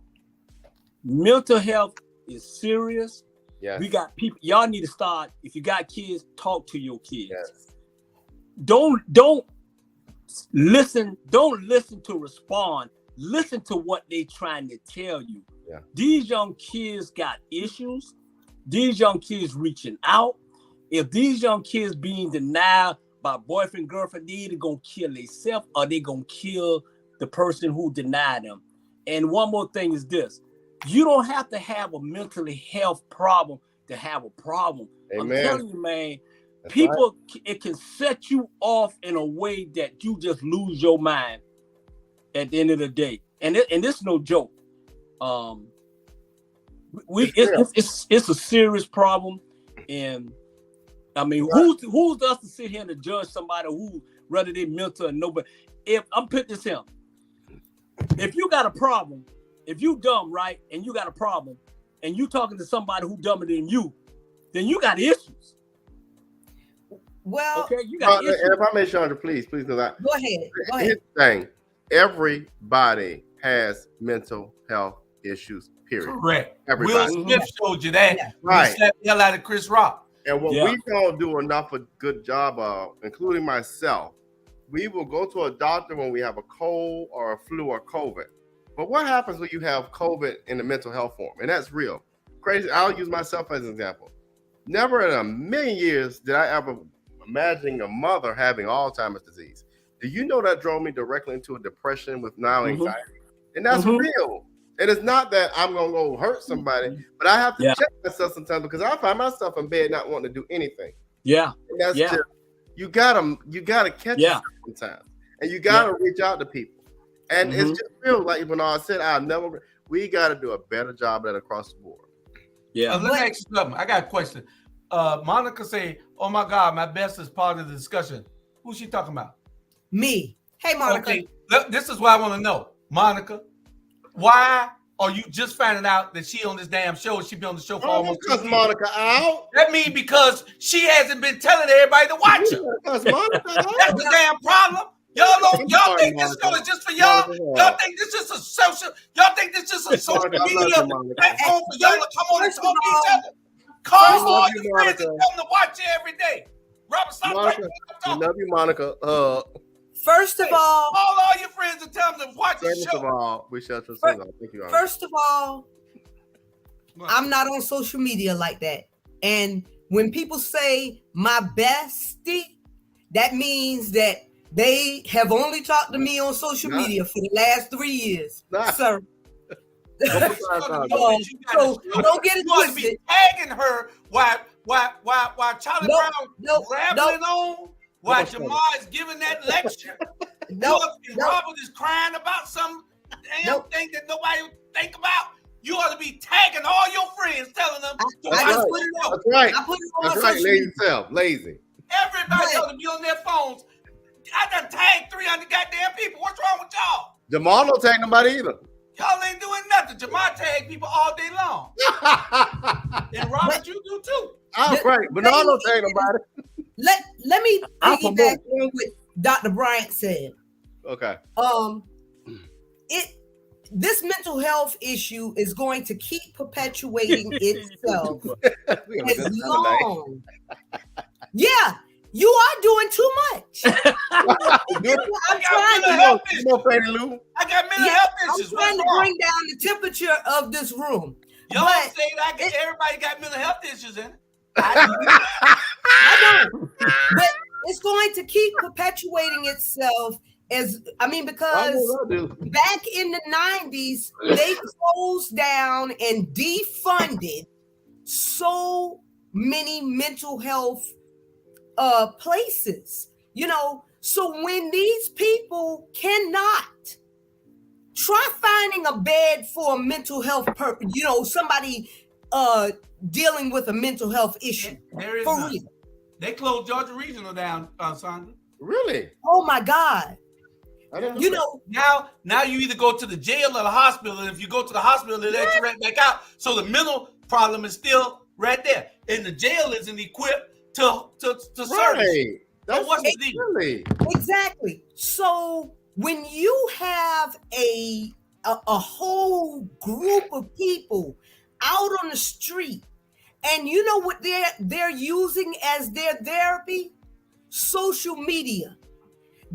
Because they're talking to each other and encouraging each other to commit violent crimes and everything. They're telling you can find a whole manifesto after they commit the crime on social media. But Facebook can catch me and Bernard. The first damn thing we do, Facebook catch us and give us 3 days, 7 days, 10 days, 30 days. Exactly. But they can't catch these crazies out there. Exactly. But this is the problem. And until our federal government, until our local and state governments are willing to fund, not pretend, but actually fund mental health, we're going to keep having these things happen. Okay. And now it's trickling down to our children because they just came out with a report about little young girls and how their mental health is and how many of them want to commit suicide. Okay. Yes, well, we got 2 subjects left in about 15 minutes. So y'all make them a little bit shorter and be more precise with your answers or your comments. Mississippi, Jackson, Mississippi. They got there's never been. Well, they got one statewide person in the U.S. Congress that has been elected to Congress from Mississippi. Nobody else. The whole power structure for Mississippi is white, and they don't like that the capital is Jackson, Mississippi. Jackson, Mississippi is the capital of Mississippi. It's majority black. So the whites who run things in the legislature there, the state legislature, they have created a bill to have a white court in Jackson, Mississippi for just white people because they don't want the whites to be tried the same as blacks. Wow. Now, ain't that something? And Well, probably, and the one behind it, probably Brett Favre, probably leading it. and they're going to be able to get away with it because when you have all of the people sitting in federal, when you have the judges that are federal judges who can put a stop to that, sitting on the courts, they're going to say, oh yeah, that sounds good to me. Well, I don't think they're gonna get away with it because the feds and the Supreme Court probably shoot it down. But just the gall they have to do what they're doing. The gall they have to do what they're doing. They want to approve a bill to set up a separate white appointed court system. Only in this county, only in that county in Jackson, Mississippi, only. The rest of the state can continue doing what they're doing. Now, that's not fair. That's not right. But what they're showing you is that don't bring your head to Mississippi because we still do what we want to do here. Yeah. Separate, but and they try to do that in Pula where they the white folks wanted they sit in the black and something like that was going on. They try to do that. No, that was Port Whitworth. Okay, I know it's one of those P's. I'm just... Well, we want to give them that and move them all to Mississippi. Man, white folks think they can do anything because we allowed them to do that, man. Yeah. Once we stop allowing people to treat us all kind of way, well, we weren't going to allow them. Okay. Man. So if they do it in Port Whitworth, they're going to get some protests here. I think every black person in America need to be a 1099. Every black person in America need to be a 1099. What a 1099 is, Jew? We work for our damn self. That's it. Hey, that's why so many of them quiet because they crickets because they feel like somebody coming to burn a cross in the yard. Yeah, I don't know where they get this from. That was 60 years ago. Ain't nobody coming in my yard. Not while I'm home. Not like they used to. And they used to do it in this town. They used to do it in this town. Yeah. They ain't doing it now. Yeah.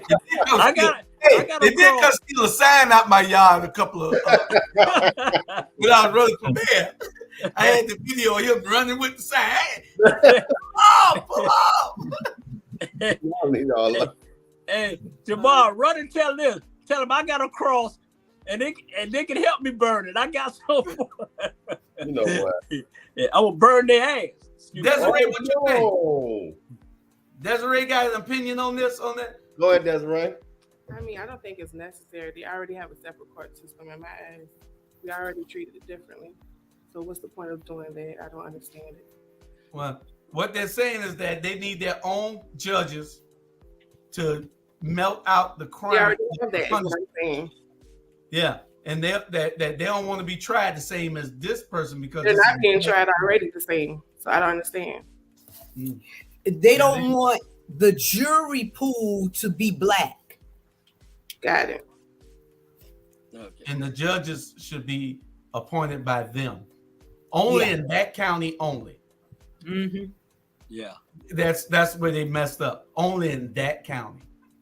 In that county and everybody else county, it's still unbalanced. It's not True. balanced anywhere. So it really, they already have majority of what they think justice is anyway. Wow. Yeah. True. Tanya, there go your co-host right there. There it is. There it is. Hey. We are recruiting. Really? Okay. I already told you. Oh Lord. What that Our last subject. Look like Bernard in that picture. Where are the strong black men? Lord. We have women. And I'm going to give y'all we got about 10 minutes for y'all to talk on this. I'm going to give you a real quick 1 minute. Take Savannah, for instance. You have a bunch of black women that are in leadership here. On the school board, on the election board. You got when you get to the city of Savannah, Chatham government, all the elected officials. Where are the strong black men? Where do you see a picture like this where they're standing up all over? That's in Pittsburgh right there. But where do you see a picture with black men leading things? What you see nowadays is nothing but women, and that's what me and Bernard and Jamal and Robert and all the rest of us and Sean and Charlie Brown, we're trying to find out where these people are so they can run for office. Robert stepped up to the mic, and he's gonna run for office. Sean is gonna run for mayor of Midway. Jamal Ray gonna run for mayor of Savannah with 200 people. Well, why should it be? I mean, I get the fact that you guys want more male representation, but why should it be men? Why should it be black men? Black men need to step up. Yes, I mean, but you can't just have anybody. I would see what y'all got now is a result of just getting anybody. I would rather date nobody than to just have anybody. Okay? Yeah. And that's why the hell y'all got Van Johnson, because y'all just wanted anybody. Yeah, you heard that recorder. But you know what? I don't have no problem. And I say I don't have no problem. The strongest person in American history and around the world is a black woman. A black woman done has so much to carry. Their kids getting killed by the police. Their kids getting killed by kids. At the end of the day, if this, like that's in that recorder, what that lady said. She said, if black women will run the way things should be running, this place will be better. At the end of the day, period. See, the problem is black men want to be Hollywood instead of doing the right thing. They spend more time want to change their office to $88,000 money to change their office and want to have a show on Friday night with women's and all that. Dude, please, at the end of the day, check your closet before you check somebody else. At the end of the day, I'd rather have a strong black woman to lead us somewhere than have these piss poor black men or whatever lead us. And I darn sure don't want the white man to lead me nowhere, not to the promised land, because they're gonna try to take the land like they took this country. Case closed. Right. Bernard, what's in the closet, Bernard? Jesus. The opinion of Sandra McKeithen and Bernard Brown, merely opinion of Sandra McKeithen and Bernard Brown. It does not reflect the view of Jamal Touré and the others. I was appalled. I don't know what you mean by the closet. I'm appalled. Okay. And the thing is this: we're not advocating that, Sandra.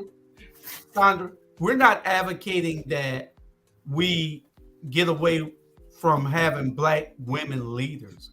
What we're saying is we need strong black men who are going to advocate for the people to take these positions. Of course, we don't want just anybody no more, because we've been burnt so many times, and we get people in these offices and then they go the other way. So yes, we need strong black men. We need men that are going to stand up and not think that they're a slave to the mayor. We need people who are going to stand up and not think that they're supposed to guard the charter. Damn the charter. You can rewrite the charter. You can get rid of the mayor. Your job is to protect the people. Your job is to advocate for the people. That's what your job is, Dietrich. And until you learn that, you're going to have a problem from us. Yeah. Jamal? To Dietrich and the mayor, the opinion of Julius Hall is merely the opinion of Julius Hall. It is not the opinion of our black media and Jamal Touré.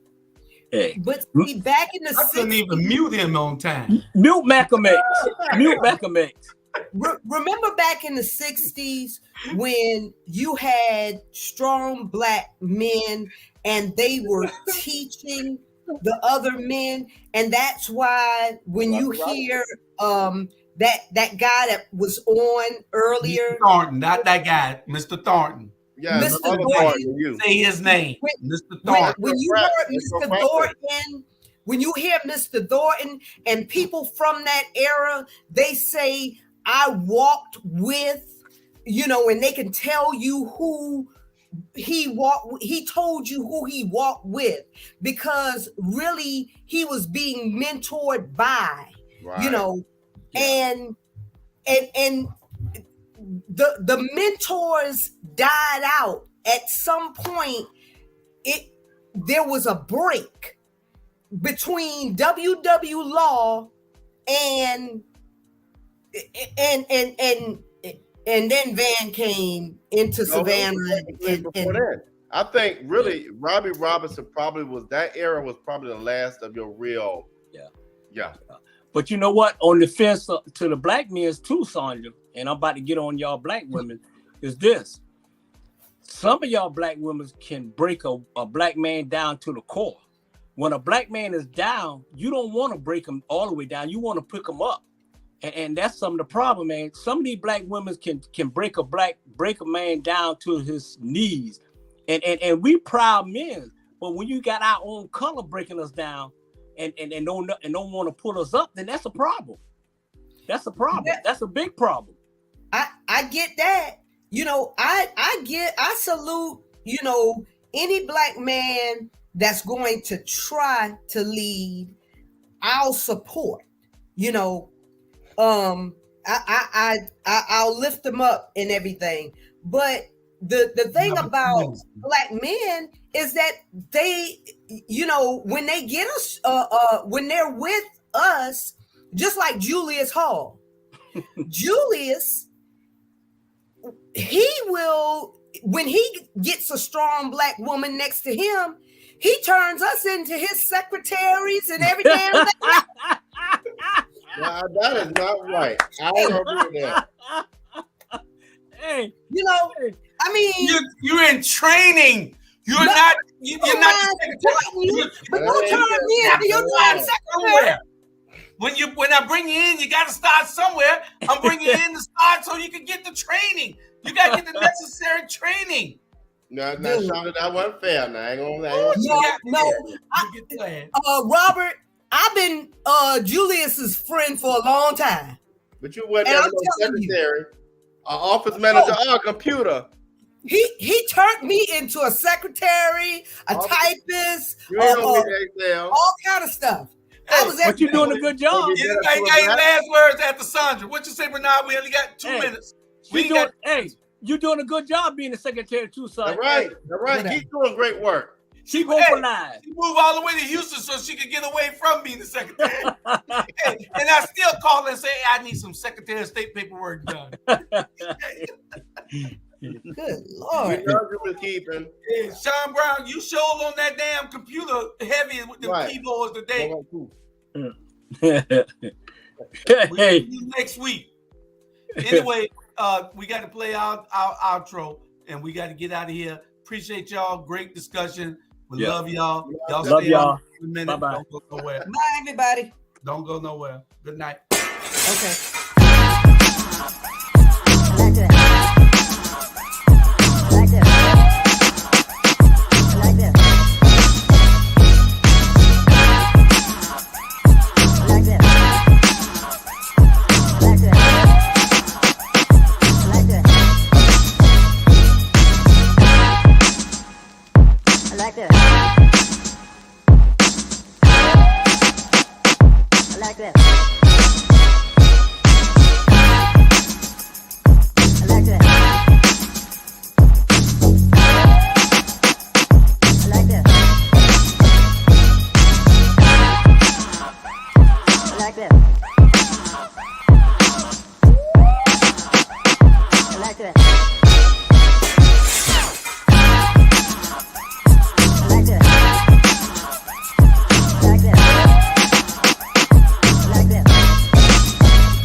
like this.